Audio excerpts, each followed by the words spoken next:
Dinepensa ni Colleen Garcia ang mister na si Billy Crawford laban sa mga nambabash sa kanyang super payat na look. Iniisip pa ng iba na baka raw may something na ito. Nag-viral kasi ang photo ni Billy habang umiinom at makikitang payat ang mukha nito at lubog ang mata. Sabi ng actress, "Actually, I don't know if you've ever seen him before without makeup.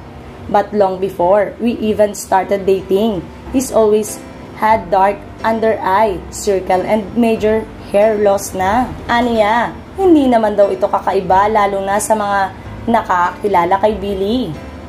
Natatago lang talaga pag naka-hair and makeup.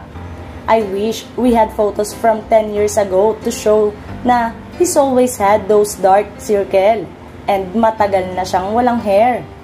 Nag-post din si Colleen sa kanyang Instagram story at ipinakita ang expectation versus reality na photo niya. Aniya, kahit pa haggard ang kanyang look ay wala siyang bisyo.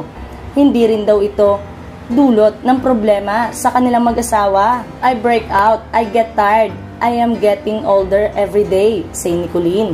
Sabi pa niya, basta raw silang pamilya ay masaya. So dead man na talaga ang celebrity mom sa mga hanash ng bashers. Una nang tinanggi ni Billy sa isang interview na hindi siya gumagamit at tumigil na rin siya sa pag-inom at pagyoyosi. Sa ngayon ay super healthy raw ang feeling ni Billy.